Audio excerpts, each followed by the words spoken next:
agora dirigida pelo profeta Eliseu, que sucedeu o ministério de Elias. E ali naquela escola, aquele lugar, aquele espaço estava apertado.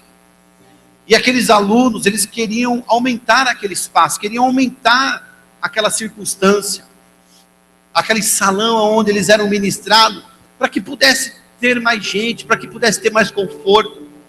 E eles pediram autorização a Eliseu, que era o profeta que dirigia, que cuidava, que coordenava, que foi escolhido por Deus para estar ali instruindo eles. Pediu para que eles pudessem aumentar, e o Eliseu permitiu. Então eles pegaram as ferramentas e foram à beira do Rio Jordão, para cortar algumas árvores, porque naquela época não era feito coluna de concreto como é hoje, né? As colunas e as vigas eram feitos de árvores, de troncos de árvores. E ali, naquele momento, eles, com aquele machado, os profetas estavam ali na beira do rio e convidaram Eliseu, vamos com a gente. Eliseu também foi com eles, e na beira daquele rio, eles com aquele machado cortando a árvore, e ali podiam se observar o trabalho, o exercício acontecendo, funcionando, a felicidade, a alegria no coração, o sonho. Eu quero aumentar a casa de Deus, eu quero aumentar o lugar aonde nós estamos, e ali, aquele sonho sendo realizado, eles podendo estar ali, cortando aquelas árvores, trabalhando, exercendo, sendo contínuo, tendo um segmento, progredindo naquilo que eles estavam fazendo, na escola, no ensino que eles recebiam dos profetas. Mas de repente, num determinado momento, quando eles batiam naquela árvore, um dos profetas que estava ali, um dos alunos, ele perdeu o ferro daquele machado se soltou e caiu dentro do rio. E aquele momento, aquele menino, ele gritou e disse: o ferro caiu na água. E clamou ao profeta, ao seu senhor, e disse: ai meu senhor, caiu o ferro do machado. E naquele momento veio o desespero, porque não podia se continuar trabalhando sem o ferro do machado. De repente, o que era sonho, o que era projeto, que estava no coração para ser realizado, por uma circunstância, poderia se paralisar, porque se perdeu. Mais preocupado ainda ficou aquele menino, porque o ferro do machado, o machado não era dele. Ele diz aqui no versículo de número 5, que era emprestado. E aquele ferro caiu na água. E Eliseu, vendo o desespero, a frustração, a tristeza nos olhos daquele jovem, porque o sonho de aumentar a escola do profeta, o sonho de aumentar o lugar onde eles recebiam e se alimentavam, e ali aprendiam e se relacionavam com Deus, poderia estar ruim. E de repente Eliseu, ele pega um pedaço de madeira, diz aqui, entre o versículo 1 ao versículo 7, diz que Eliseu, ele tomou um pedaço de madeira, e jogou essa madeira no rio. Perguntou para o menino onde caiu, e o menino indicou, caiu ali. E Eliseu pegou um pedaço de madeira e jogou a madeira no rio. Meu irmão, eu não sei que madeira faz, não sei porque, caiu ferro. E ele perguntou onde caiu, ali. A gente imagina, vai pular, né? Vai mergulhar no rio, vai entrar no rio, vão cutucar, vão tirar o ferro. Não. Eliseu pega um pedaço de madeira e joga no mesmo lugar onde caiu o ferro do machado. Esquisito, estranho. Mas de repente, aquele ferro do machado aparece na água, flutuando. E sobe, flutuando. E aí Eliseu diz para o menino: pode pegar agora. E o menino pega aquilo que tinha se perdido. O que a madeira fez para aquele ferro subir, eu não sei. Eu sei que a madeira nos remete a uma madeira. Que madeira é essa? A cruz. Ele é o centro de todas as coisas. Ele sempre esteve e estará presente no centro de tudo. A cruz ali simboliza a misericórdia, o socorro, bem presente na hora da dificuldade, da angústia. Aquele ferro do machado representava na vida daquele menino o progredir do seu trabalho, a execução da sua vida, a execução dos seus sonhos, dos seus planos, dos seus projetos. E de repente, muitas vezes, nós perdemos o ferro do machado. E esse ferro significa a presença dele, a presença do Espírito Santo. O Senhor Jesus nos disse que, se não estiver enganado em João 14, que ele iria para o Pai, mas ele não nos deixaria órfãos, ele enviaria o Espírito Santo para que pudesse guiar, para que pudesse nos conduzir, para que pudesse estar em nós, para que o nosso trabalho pudesse crescer, para que o nosso trabalho ele avançasse, ele progredisse, para que os nossos sonhos pudessem ser realizados, para que o Espírito Santo pudesse conduzir a nossa vida. Mas às vezes nós perdemos o ferro do machado, e quando perdemos o ferro do machado já não sabemos mais o que fazer. Ficamos desesperados, gritamos: ai Senhor, e agora? O que eu faço? Muitas vezes entramos até em desespero. E como perdemos o ferro do machado? Com o pecado. Romanos capítulo 7, o apóstolo Paulo, ele começa e diz ali, nós vemos o momento do apóstolo Paulo ali meio frustrado, triste, mas ensinando a igreja que estava em Roma a respeito dessa natureza humana, da natureza que foi criada perfeita na presença de Deus, mas por desobediência. Eu vou falar o pecadinho safado, é o pecado da desobediência. Eu acho que é o pior de todos os pecados. Porque se a pessoa mata e se arrepende, Deus perdoa. Se uma pessoa adultera e se arrepende, Deus perdoa. Se uma pessoa rouba e depois se arrepende, Deus perdoa. Mas eu acho que Deus deve ter um calinho na desobediência. Porque desde o início, não que Deus não perdoa, não disse isso. Você pensou alto, né? Eu ouvi daqui. Deus perdoa também aquele que desobedece. Ele só perdoa quando ele se arrepende. Mas que a desobediência é algo terrível, porque já nasce até nos pequenininhos. Não faça isso. Aí que eles fazem. Não é assim, criança? Se uma criança chega na beira de um muro ou de algum lugar alto, a mãe tem que ser sábia. Porque se a mãe disser assim, não pula, o que ele faz? Ele pula. Desobedece.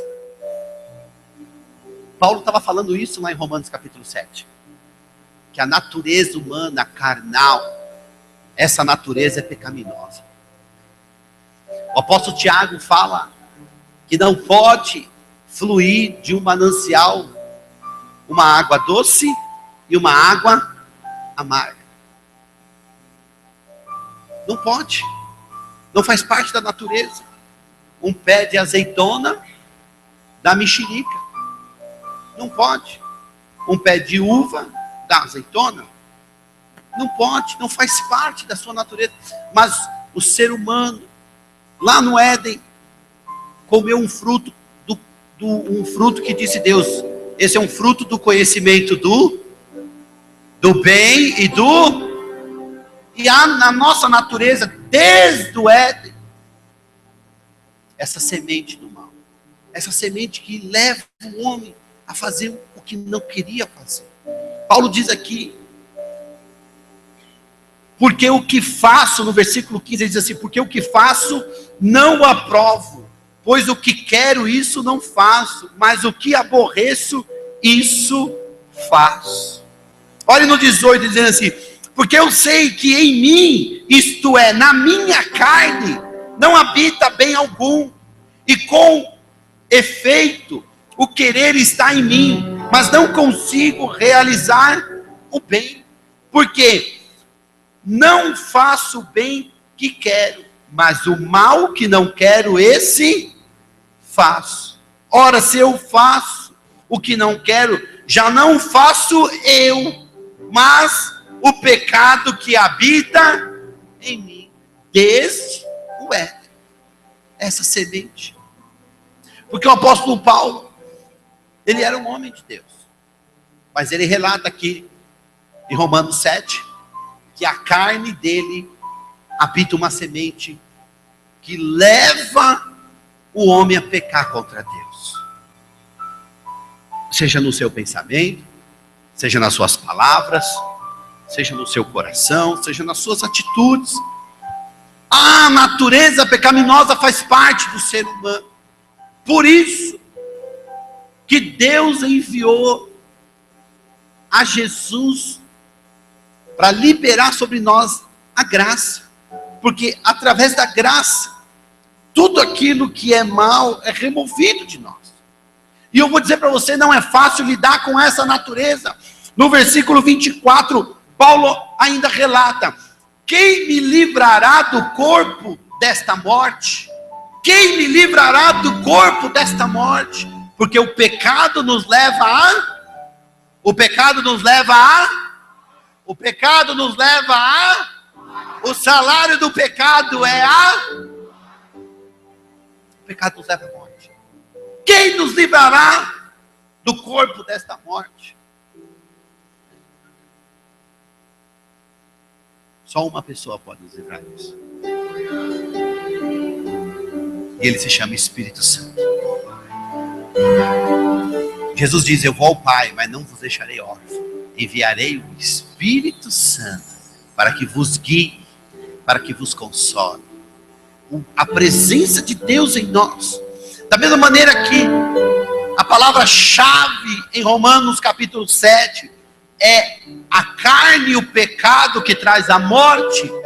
Em Romanos capítulo 8, ele já começa dizendo: portanto agora nenhuma condenação há para os que estão em Cristo Jesus, porque não andam segundo a carne, mas segundo o Espírito de Deus.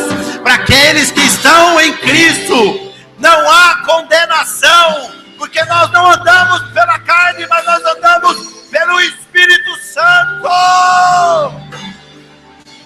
Aleluia. A palavra-chave de Romanos capítulo 8 é uma vida na presença de Deus. Mas será que nós estamos tendo essa vida com Deus? Será que a nossa vida com Deus é no domingo à noite, quando nós chegamos à igreja para sermos ministrados? Será que a nossa vida com Deus é somente no momento em que nós vamos ir para uma célula, para ouvirmos lá o líder ministrar e falar conosco? Será que o momento que nós temos com Deus é só o momento em que nós somos comissionados dentro de uma escala de trabalho, ou convidados por alguém para estar num local onde vai se ministrar e falar a respeito de Deus? Será que é esse o comprometimento, é essa vida que nós temos com Deus? Eu vou dizer, se é essa vida que você tem com Deus, você precisa declarar, como Paulo declarou: quem me livrará do corpo desta morte? Porque a sua carne vai prevalecer contra o seu espírito. E dentro de você, a natureza pecaminosa vai fazer você pecar. Vai fazer você falar mal do seu irmão. Vai fazer você mentir. Vai fazer você esquecer quem Deus é. E aí vai entrar numa rota de cegueira espiritual, como relata o apóstolo em Coríntios, capítulo de número 4, 2 Coríntios, capítulo de número 4. De um véu, de uma cegueira espiritual, aonde nós nos convencemos até do nosso próprio erro. E dizemos: Ah, mas não é errado. Não. Só isso não é errado. Foi só um negocinho. Não estou fazendo nada de errado. E aí, esse corpo de morte, esse pecado, ele invade a nossa vida. Mas a palavra-chave de Romanos capítulo 7 é espírito e vida. É uma vida na presença de Deus.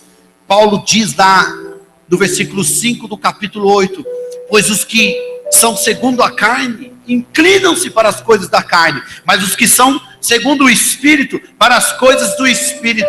Porque a inclinação da carne é morte, mas a inclinação do Espírito é vida e paz.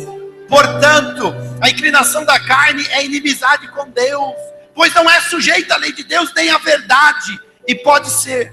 Portanto, os que estão na carne não podem agradar a Deus. Vós, porém, igreja da restauração, não estáis na carne, mas no Espírito Santo. E se é que o Espírito de Deus habita em vós, mas se alguém não tem o Espírito de Cristo, esse tal não é dele. Se nós não temos o Espírito de Cristo, o Espírito Santo, então nós não somos dele. Você precisa ter o Espírito de Deus. Ter o Espírito de Deus não quer dizer que você precisa ser batizado com o Espírito Santo. Quando nós associamos o batismo com falar em novas línguas, alguns já foram e receberam esse dom. Isso é um dom, mas não quer dizer que você não tem o Espírito de Deus. Você precisa buscar o Espírito Santo, porque ele precisa habitar dentro de você. Amém? Porque se o Espírito daquele que dos mortos ressuscitou a Jesus habita em vós, aquele que dos mortos ressuscitou a Cristo também vivificará o vosso corpo mortal pelo seu Espírito que em nós habita. Deus quer habitar em nós, quer permanecer em nós, mas nós não podemos perdê-lo, como aquele jovem perdeu o ferro do machado, e desesperado ficou naquela circunstância. Como nós podemos ser guiados pelo Espírito Santo? Como podemos caminhar? Porque a palavra de Deus diz em Romanos 8,14 que todos que são guiados pelo Espírito de Deus, esses são os filhos de Deus. Eu quero dizer, quero profetizar sobre a sua vida. Você que recebe, levanta a mãozinha bonitinha. Todos que nessa noite receberem a unção do alto e forem guiados pelo Espírito de Deus, esses são os filhos de Deus.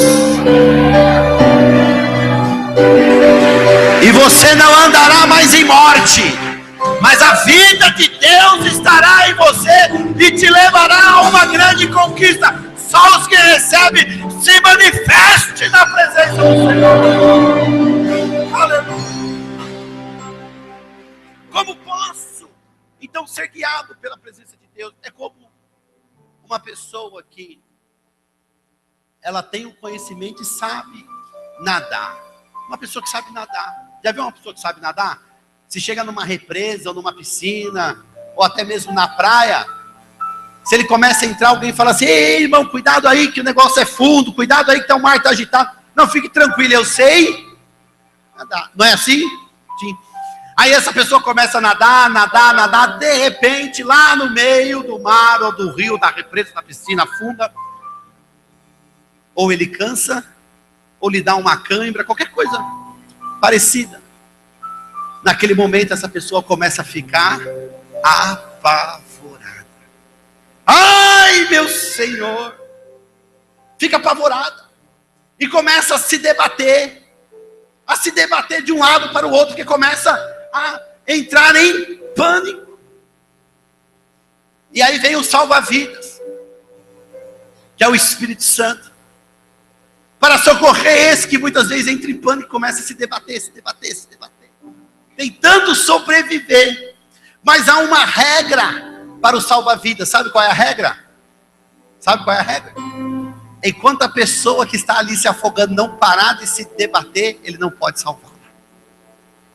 Porque se ele se aproximar dela, essa pessoa vai agarrar ele e vai afogá-lo junto. Por isso há muita gente se debatendo, em pânico, pulando, tentando ficar fora da água, engolindo água, se debatendo, em pânico, em confusão. E o Espírito Santo não chega. Sabe por que não chega? Porque está esperando você se render. Só quando a pessoa ela se rende, ela se entrega, aí o Espírito Santo vem e toma essa pessoa e a leva, a guia a um caminho seco, seguro, de vida e de paz.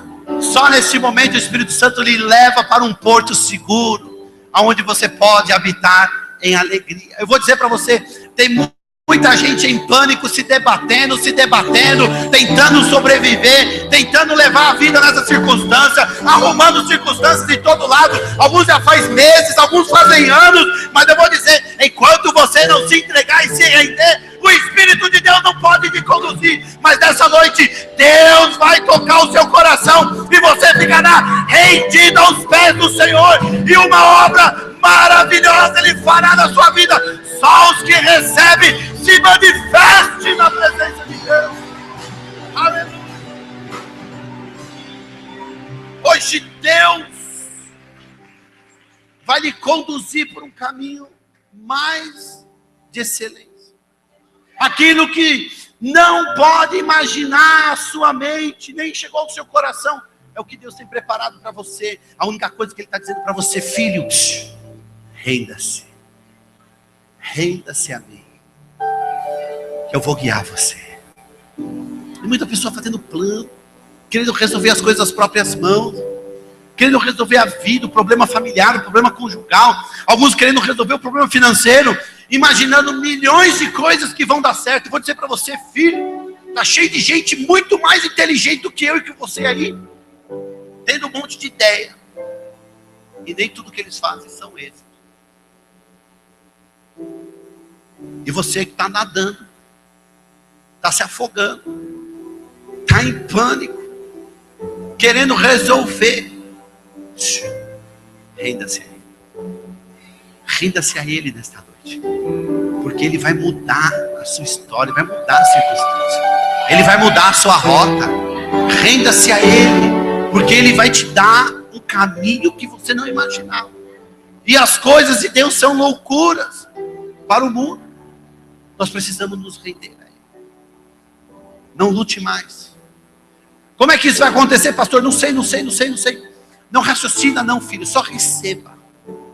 Porque quando nós raciocinamos demais, nós duvidamos. E a dúvida não tem nada a ver com a fé. Então, não sei como isso vai acontecer. Eu sei que Ele pode fazer. E eu sei que nessa noite, se você crer, Ele fará acontecer na sua vida.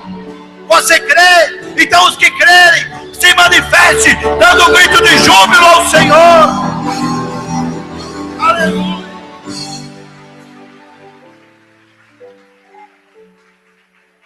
Você precisa permitir o Espírito Santo guiar a sua vida. E eu vou dizer para você, o Espírito Santo usa o seu irmão para te instruir. O Espírito Santo usa o seu pastor para te instruir. O Espírito Santo usa o líder de célula para ministrar a palavra do coração de Deus, para instruir a sua vida. E você está ali em pânico, se debatendo e não está ouvindo a voz de Deus. Abra o seu coração nessa noite. Ouça o que o Espírito Santo está dizendo a você.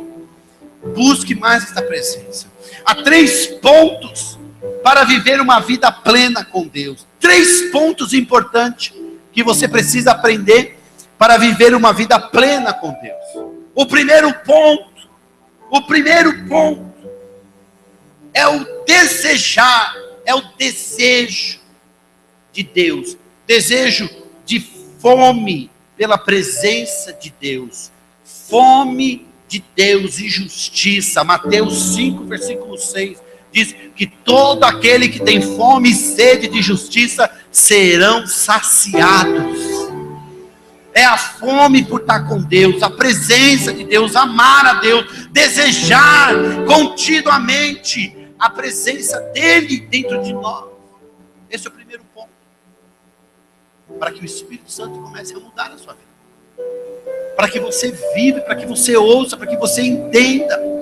Esses dias a Beatriz me perguntou: pai, como é que Deus fala com você? Porque de vez em quando o senhor fala assim: Deus falou comigo, Deus está falando comigo. Aí eu falei: filha, isso é uma coisa de intimidade.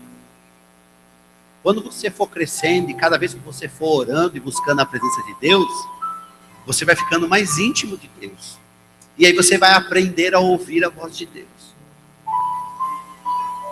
Ela falou: ah, pai, entendi.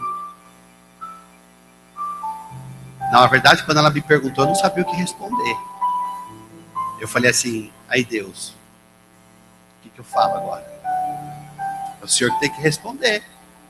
Aí o Espírito Santo já me inspirou e disse: diga para ela que ela precisa me conhecer cada dia mais, para que ela possa entender como é que eu falo com ela.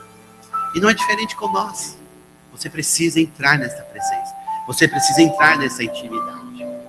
Segundo ponto, para viver uma vida plena com Deus: oração e adoração. A Bíblia diz que Deus habita em meio aos louvores. É no louvor que há libertação. É no louvor que você recebe uma cura. É no louvor, no momento da adoração, que você é tocado. E a oração, a Bíblia diz que nós temos que orar sem cessar. Mas você vai dizer: pastor, mas você ora todo dia. Não é assim, oro efetivamente. Porque eu também levanto de manhã e vou trabalhar. Você vai trabalhar? Eu também vou trabalhar. Algumas pessoas vão para a escola, outras vão para a faculdade, outras vão fazendo as tarefas de casa. Não é que a gente fica ali o tempo todo de joelho orando, mas esse orando é conectado. Não sei se você consegue entender, mas mesmo indo trabalhar, mesmo estudando, mesmo estando mexendo nas coisas, você está ali conectado a Deus, não deixando que a sua mente entre as coisas ruins deste mundo, mas conectado ao Espírito Santo. A gente ainda que consegue ouvir músicas do mundo, há músicas muito lindas, há músicas lindas, românticas, bonitas, mas permanecer conectado com Deus, você tem que trocar essas músicas bonitas por um louvor de adoração. Quando você está em casa, a mulher, em vez de você ficar ouvindo ou assistindo aqueles programas que não edificam em nada, põe um louvor na sua casa. Lá em casa toca muito Davi Maia, né amor? Lá quando ele não tem, não, põe o DVD do Davi Maia. Aí a gente fica lá ouvindo os louvores de adoração. Se não é Davi Maia, vai para o YouTube, para a caixinha de som lá, e aí nós vamos ouvindo. E assim lá em casa. É dessa maneira que nós temos que criar a atmosfera da presença de Deus em nós. Ontem, a minha filha estava com as amiguinhas em casa, e de repente elas estavam lá procurando o que fazer. Eu falei: vamos botar um som aqui. Peguei o som, coloquei o som, e de repente o som ficou bonito. Eu falei: agora vamos dançar. Pronto, elas foram tudo dançar. Passaram horas dançando e adorando, ouvindo louvores ao Senhor. É só criar atmosfera. Em vez de ficar assistindo Cidade Alerta, em vez de ficar assistindo... Tá passando Babilônia ainda? Tá passando Babilônia ainda? Tá? Eles não conseguiram cancelar ainda. Pior novela que existiu. A novela com menor índice de audiência. Claro, também uma porcaria daquela. Esperava o quê? Esperavam colocar esses conceitos dentro de nós. Um conceito foi colocado dentro de nós pelo Espírito de Deus, que família é a coisa mais importante desse mundo. E família é constituída por um Adão, por uma Eva, que tem filhos, Caim, Abel e Sete. É ou não é? É. Que gera das entranhas de uma mulher os seus filhos. Esse é o fator família. Ah, pastor, mas nós temos que respeitar, claro. Nós amamos o pecador, mas nós odiamos o pecado. Amém, não amém?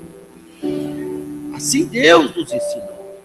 Mas pastor, se uma pessoa, nós vamos amá-lo. Sempre. Nunca fizemos distinção disso. E nunca faremos. E você também nunca faça. Porque às vezes nós temos amigos assim, pessoas que conhecemos, e pessoas que frequentam a igreja. Eu já tive discípulos que frequentavam a igreja, foram amados, foram queridos, e é uma opção. Na verdade, precisam ser reorientados na sua mente, para assumir aquilo que Deus realmente o fez e o formou como coroa de sua criação. Uns homens, outros mulheres. Amém? E o amor é a melhor ferramenta para mudar isso. E o Espírito Santo de Deus vai guiar a mente dessas pessoas. Você crê nisso? Então dê um aplauso ao Senhor Jesus.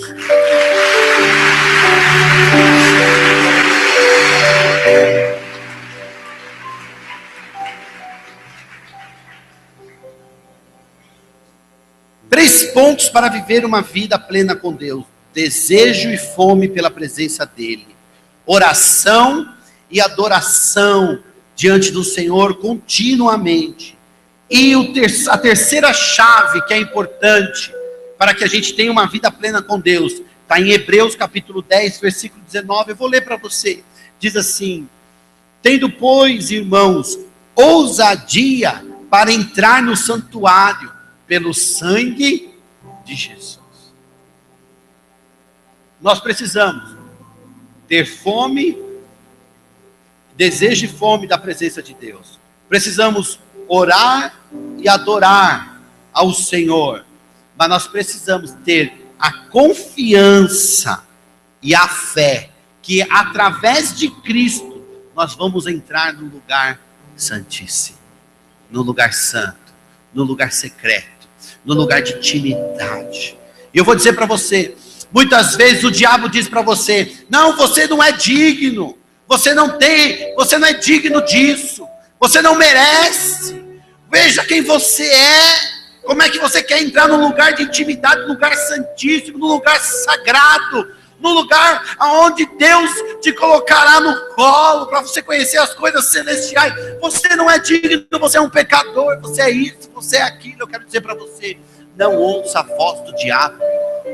Deus está dizendo para você, você é digno sim, porque naquela cruz eu verti o sangue do meu filho, para te dar a graça, e a graça, filho, é aquilo que nós não merecemos, mas nós necessitamos dela, e hoje Deus derrama da graça dele sobre as nossas vidas, e através desta graça, com confiança e com fé, nós entraremos no lugar santo, no lugar de adoração, no lugar de intimidade, no lugar do mover sobrenatural. Se você recebe, se expresse ao Senhor. Aleluia. Aleluia. 3 pontos fundamentais: desejo e fome pela presença, oração e adoração, confiança e fé de que nós vamos entrar no lugar santíssimo. Você recebe isso? Então coloque-se de pé, porque neste momento nós vamos entrar neste lugar santo. Quantos desejam entrar neste lugar agora? Quantos têm sede? Quantos entenderam e já estão com sede, com fome de entrar nesse lugar santo? Quantos Deus gerou fé no coração para viver isso? Quantos desejam entrar neste lugar? Amém? Você deseja isso? Então vamos orar. Feche teus olhos. Apresente diante de Deus.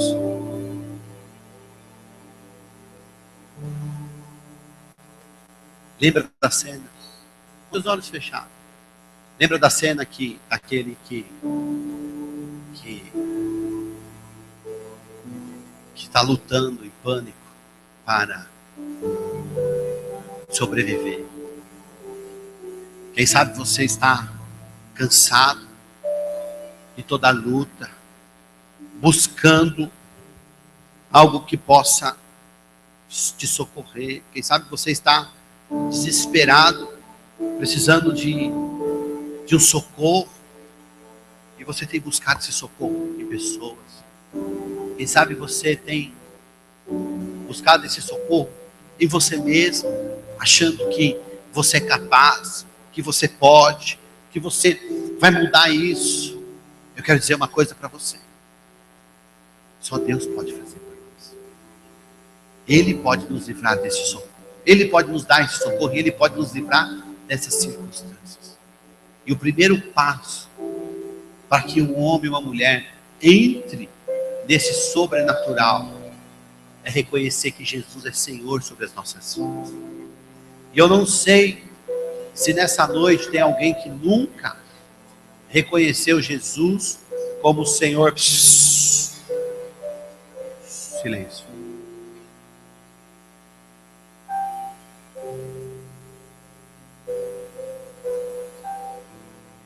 A nossa alma, ela vai viver eternamente. O nosso corpo voltará para o pó desta terra. O pó vieste, ao pó voltará. Mas Jesus hoje quer te dar salvação, vida eterna. E para que essa vida eterna seja legítima em nós, é necessário a gente receber a Jesus como Senhor e Salvador das nossas vidas.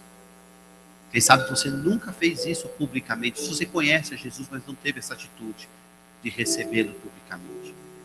Lá em Romanos, no capítulo 9, Paulo disse para a igreja que estava em Roma, disse: irmãos, a saber, se com a tua boca confessares a Jesus e em teu coração crer que Ele ressuscitou dentre os mortos, serás salvo. Então a salvação vem por confissão.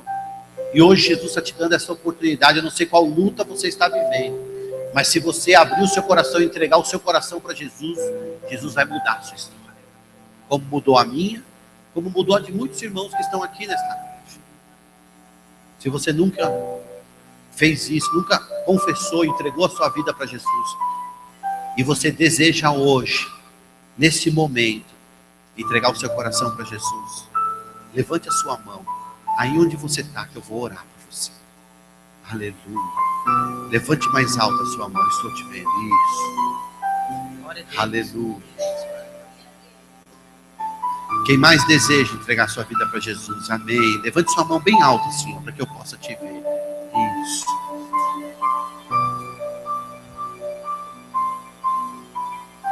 Os meus dons se espalham aqui pela igreja. Tem muita gente com a mão levantada aqui, ali. Esse é o momento de se entregar a Cristo. Você que, quem sabe, estava afastado do caminho do Senhor, e neste momento você quer entregar sua vida também para Jesus, se reconciliando com Deus. Eu quero dizer para você, Deus escolheu essa noite especial para reatar aliança com você novamente. Quem sabe o mundo te levou e a mente foi travada e você se afastou. Mas hoje Jesus te chama de volta. Volte, filho, para a casa do Pai.